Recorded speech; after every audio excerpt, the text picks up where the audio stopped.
This episode of The Whistler is brought to you by the WOTR Radio Network. For more information on the WOTR Radio Network, Classic Radio Rewind, or its 4 live streaming old-time radio stations, visit WOTRradionetwork.com.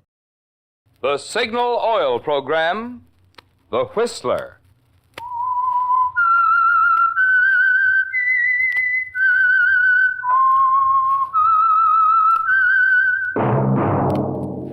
That whistle is your signal for the Signal Oil Program, The Whistler.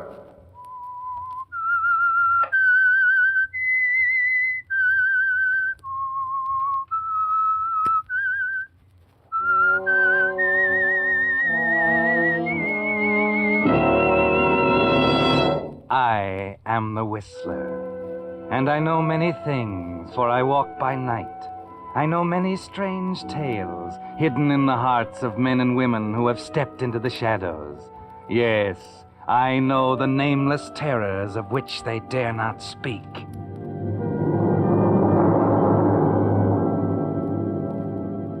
Yes, friends, it's time for The Whistler. And remember, let every traffic signal remind you, with new Signal gasoline, you do go farther than ever. Look for the familiar big yellow and black circle sign that identifies those popular Signal service stations in 7 western states from Canada to Mexico. And now, the Whistler's strange story, Treasure Hunt.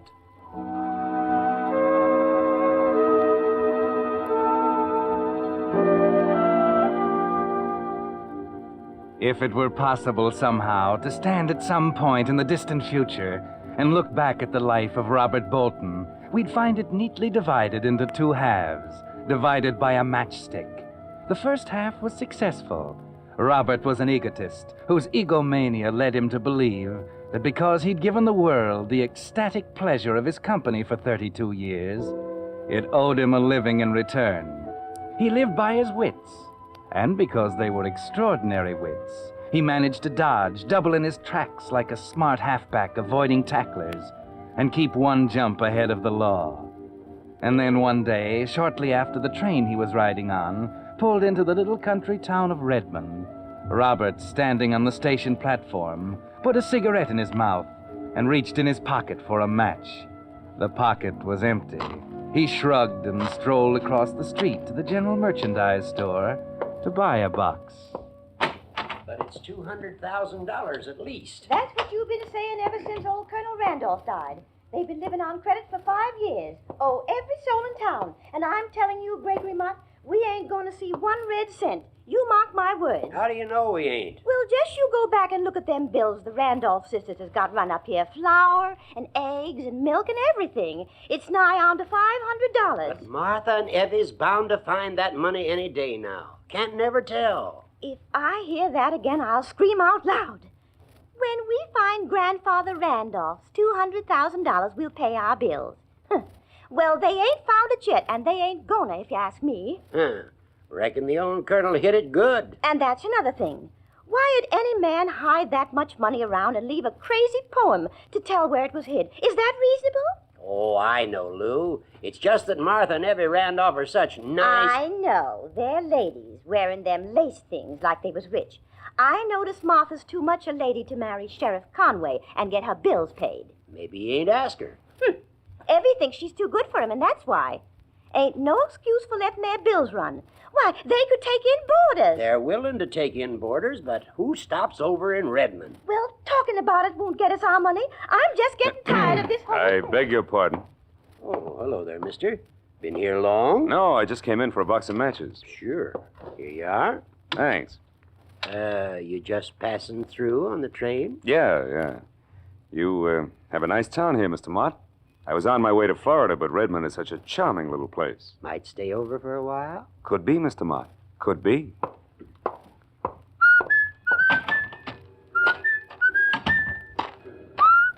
Oh, conductor? Yeah? My name's Robert Bolton. I'm in car 63, bedroom G. Would you have the porter get my baggage, please? I'm getting off here.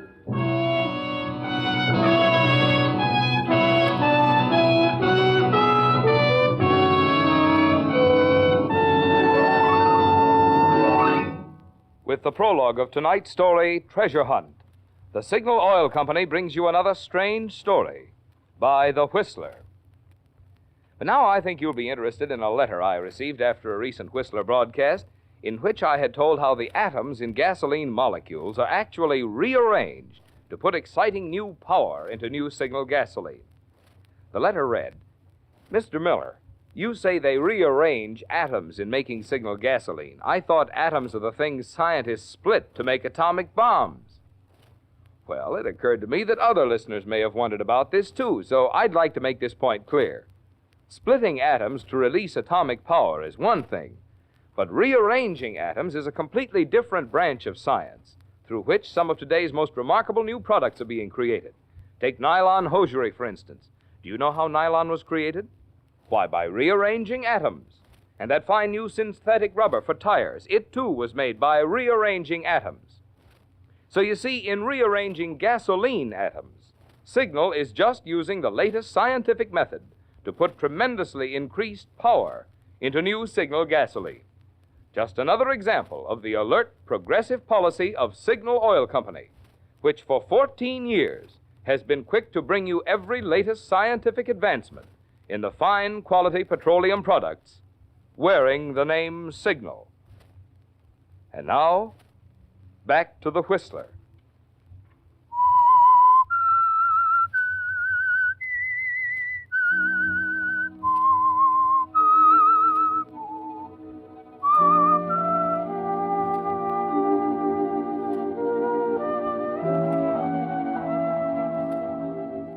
Yes, Robert. That matchstick made a difference, didn't it? They laid it on the line for you while you were waiting at the counter in the store.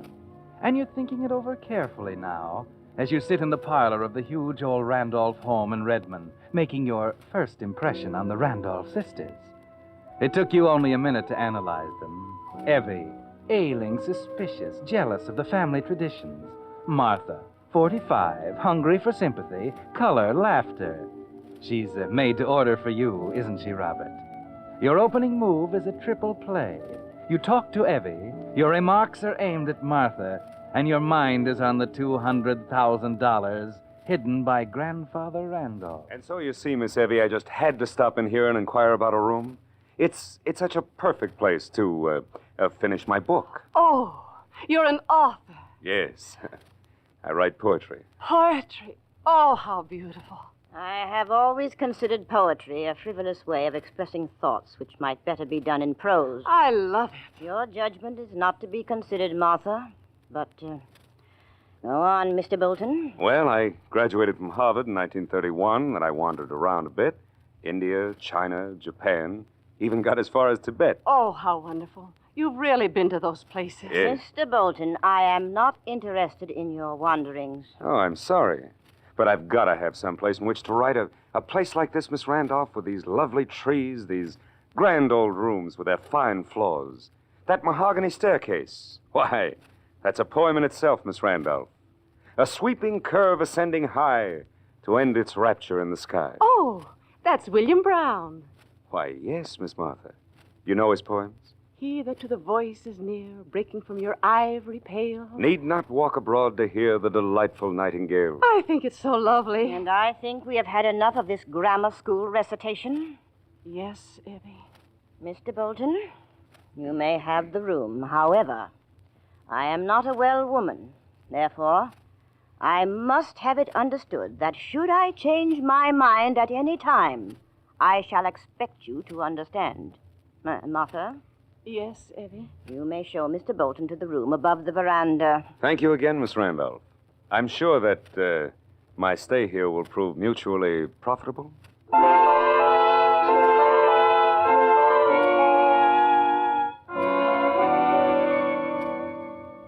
Well, you're established in the Randolph house, Robert Bolton. But there's work to be done if there are $200,000 hidden someplace.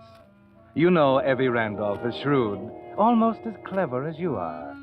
But again, there's Martha, poor, homely, pathetically eager Martha, who hangs on your words. And you can be charming, can't you, Robert? It's not long before you've made a conquest, and such a simple one. Martha never has had such wonderful times, has she? Movies, poetry, a drive in a rented car. Oh, please, Mr. Bolton, you mustn't go so fast. Why not? It's like living in another world. Just flashes of the earth we know. Gone before you can see the ugliness, the gray drabness. Oh, yes, it is like that.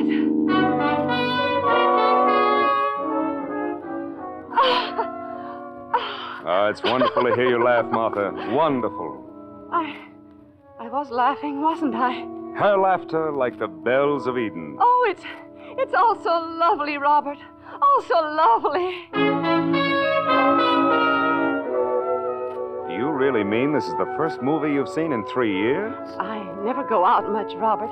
You see, Evie... Oh, you're wonderful, Martha. So unselfish.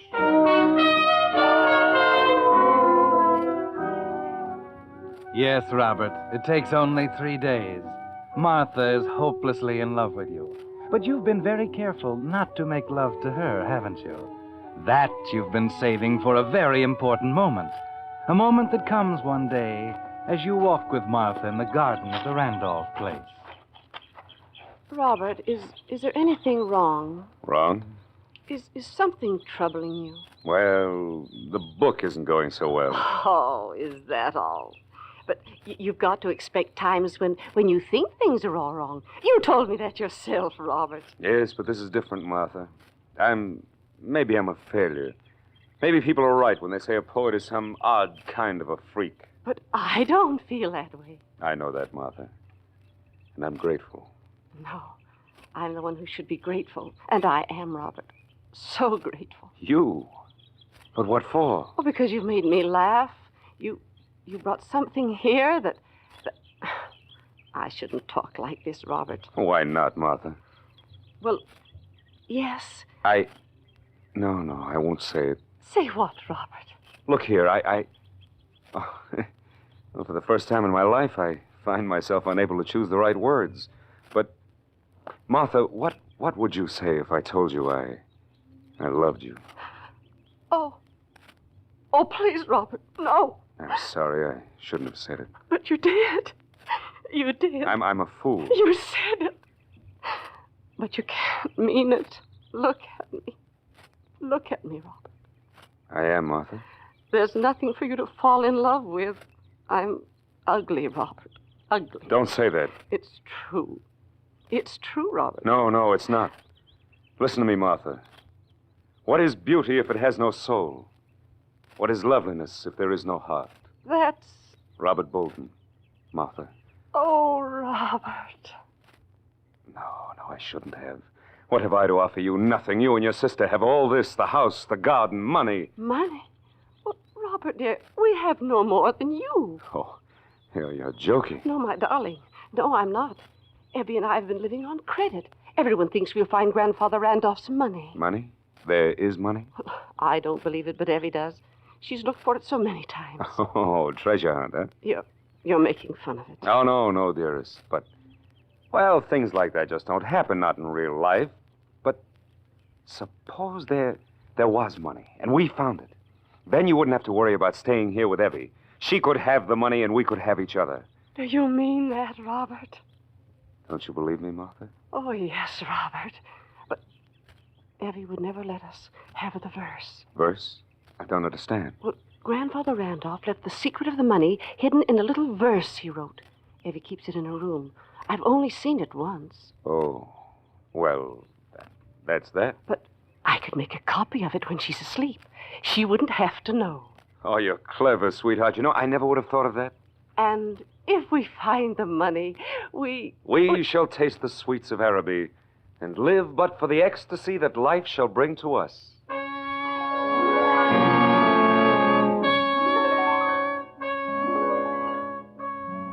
That was simple, wasn't it, Robert? Having Martha suggest the plan herself was clever.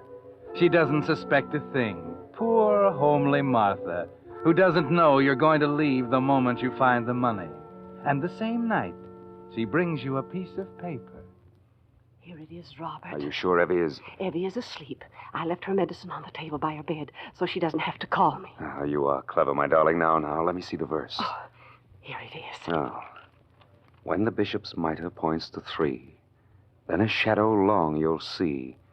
4 steps left, then 2 steps right. Careful now, you'll need the light. Oh, it sounds crazy. Just a minute. Bishop's mitre. Bishop's mitre. Look, the chess table in the corner. Has it ever been moved? Oh, no. Effie wouldn't allow anything to be moved. Then where are the chessmen? In the drawer of the chess table. Oh, good. Well, why are you setting up the chess? You'll see. Now, which bishop? There are 4. And one has to point to 3. To 3. All of them point up to the ceiling now, but if we lay them on their sides, then... Look!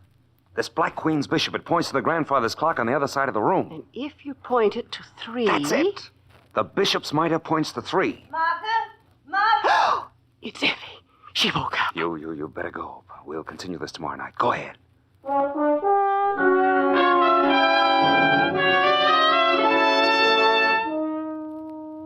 She won't wake up tonight, will she? I don't know, Robert.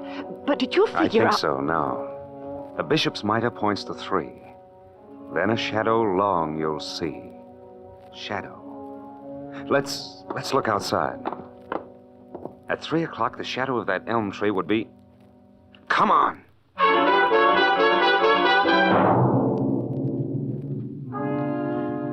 You're so wonderful, Robert. It's all so simple now. 4 steps left.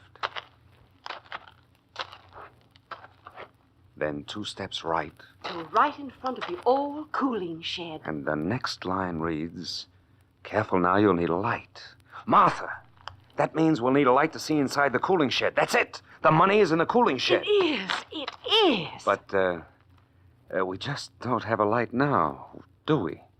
We'll have to wait until tomorrow night. Well, I can get a lantern. No, Martha, darling. We'll wait until tomorrow night. But why? Can't we tell Evie now? You're not going to tell Evie until we get the money, do you hear? All right, Robert. Anything you say.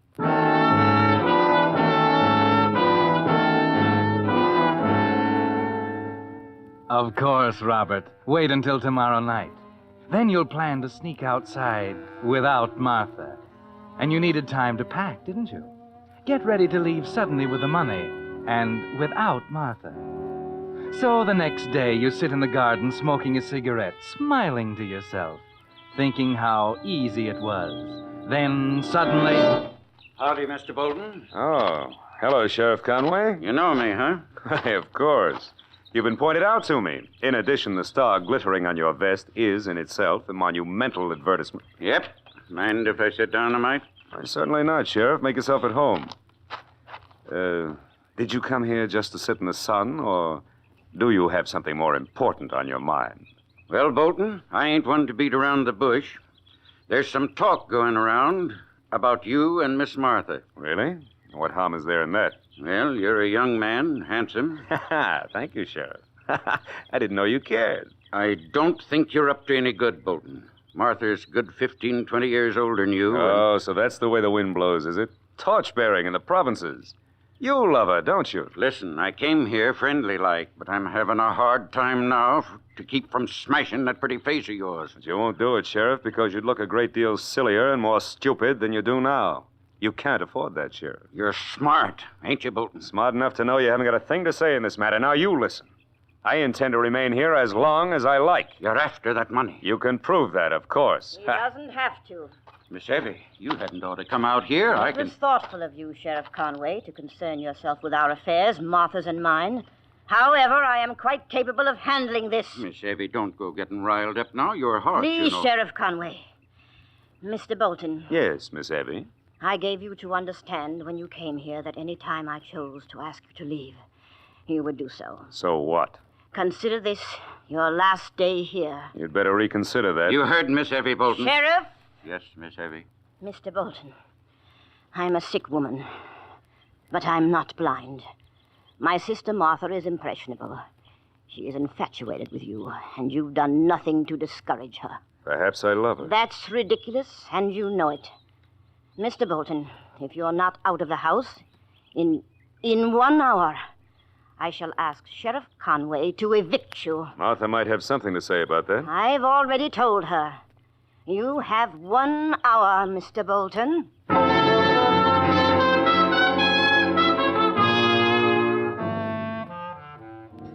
Well, Robert, that was a blow, wasn't it? If you leave, the money stays in the cooling shed. If you stay, the sheriff will have a field day throwing you out. Your only hope is Martha, isn't it? And you haven't much time. You sit alone in the garden thinking. Then suddenly it comes to you. There is a way, isn't there? You hurry over to the little pharmacy where you and Martha bought the medicine for Evie. The clerk knows you and says nothing when you ask for a little bottle of poison to kill rats. You sign the poison book and hurry back to Martha with a half hour to go. She's in the parlor playing the piano.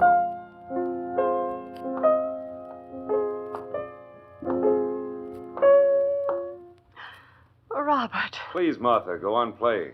I want to remember you like this.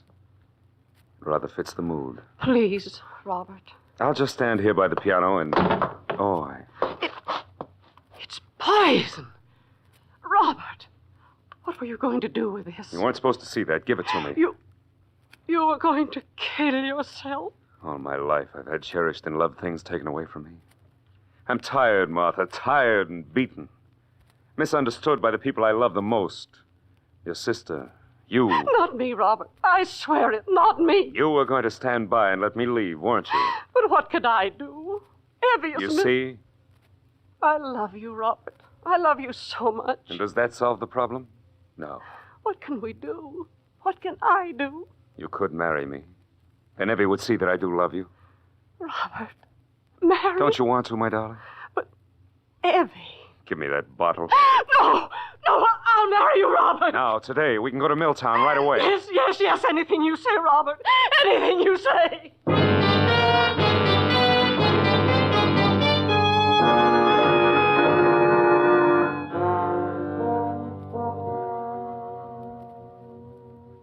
You don't seem to like me as a brother-in-law, Evie. I despise and loathe you, Mr. Bolton. Evie, you don't know Robert. You don't understand him. You poor blind fool. Don't you see what he's after? But Evie... Just a moment, Martha. Very well, Mr. Bolton. I suppose I have no alternative. You're quite correct. Martha, would you leave the room for a moment? What? Mr. Bolton and I have something to discuss in private. Well, if you say so, Evie. Be with you in a minute, dear. Yes, Robert. Now, Mr. Bolton. This is what you wanted, isn't it, Mr. Bolton? $200,000 in securities. You've got it. Of course. I've had it for 10 years. The verse was simple for me, too, Mr. Bolton. I thought it was cash. Half of it is yours, of course. Shall we divide it now? Now, we'll have to have them analyzed. It'll take time. It's simpler than you think, Mr. Bolton. As a matter of fact, I'd just as soon you had them all. What are you talking about? Here you are. Take them. Well, I can't say I expected this. I'm not being generous, Mr. Bolton. You see, these securities have been worthless since 1929. What?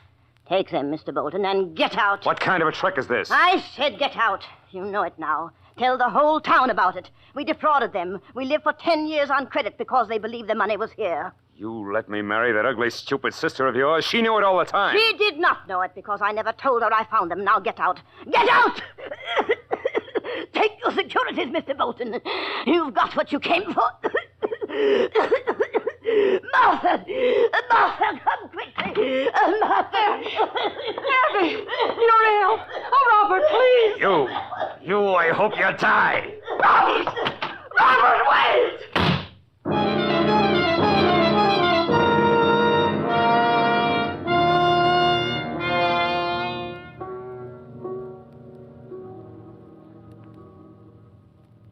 What time's the train leave, clerk? Little trouble up the line. Might be late today, maybe 5 o'clock. You can quit worrying, Mr. Bolton. You ain't taking no trains. What do you mean, Sheriff? You ain't leaving Redmond. No? Well, just try and stop me. Let her charge desertion. Let her charge It anything ain't that, Bolton. It's murder.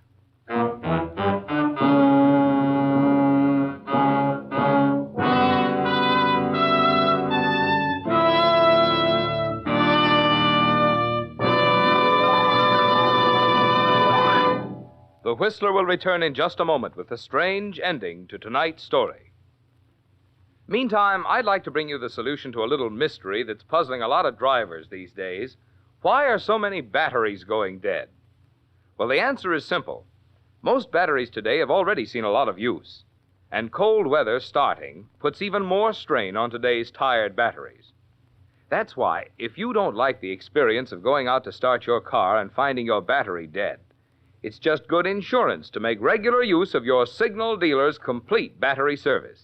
He has the instruments and the know-how to determine the exact condition of your battery. If it's run down, your signal dealer has the latest equipment for charging. And if you do need a new battery, his rugged Signal batteries are built to Signal's own exacting specifications and guaranteed for long, long life. So stop in at your Signal dealer soon. You'll find he's much more than just a place to buy Signal's famous Go Farther gasoline and fine lubricants. Wherever you see Signal's yellow and black circle sign, there you'll also find complete Signal service and accessories to help your car run better, look better, and last longer. And now, back to the Whistler.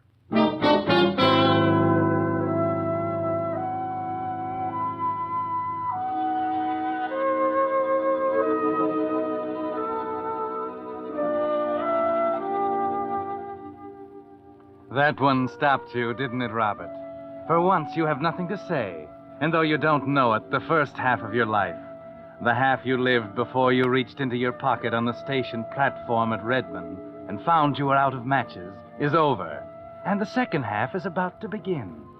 The sheriff refuses to explain further as you go together back to the Randolph house. He waits until you go through the door into Evie Randolph's bedroom, until you stand there staring down at her still figure on the bed. Sheriff, I swear to you I didn't. I tell you I had nothing to do with it. You bought this bottle of poison at Rigby's pharmacy. For myself, I told you. Ask Martha. I got a feeling the jury's not going to believe anything Martha says about you. They'd think she was trying to cover up for you. But I ain't telling you anything, though, am I? You likely know juries pretty well by now. Evie got that poison by mistake. Sure, when Martha took it away from you and hid it in the medicine cabinet. And that's where poor Evie found it. Sick, dazed. That's it. I knew you didn't believe I did it, Sheriff. Who says I don't? What? What are you getting at? Well, you can have your pick. You can leave Redmond. Yes. And face a murder charge. There's the money, the fight you had with Evie, the poison register at the store. Wait a minute. You can't do this. No? Or you can stay here and make Martha a good husband. Write poetry for her, take her riding, make her happy. And I'll forget about the other. Well?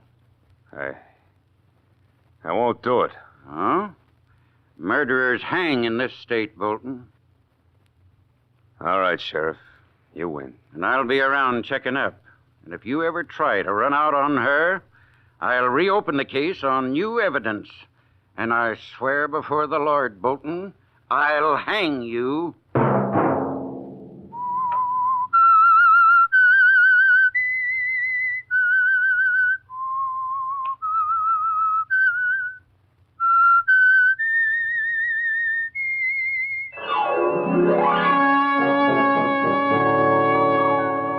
Next Monday at 9 o'clock, The Whistler will bring you another strange tale.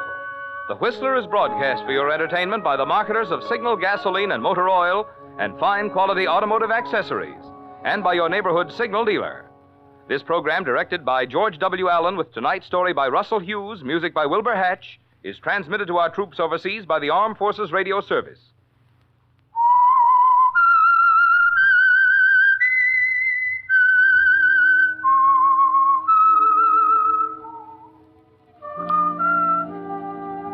That whistle is your signal for the Signal Oil program, The Whistler. This is Marvin Miller speaking, reminding you to look for those familiar yellow and black circle signs that identify those popular Signal Oil stations in 7 western states from Canada to Mexico. This is CBS, the Columbia Broadcasting System.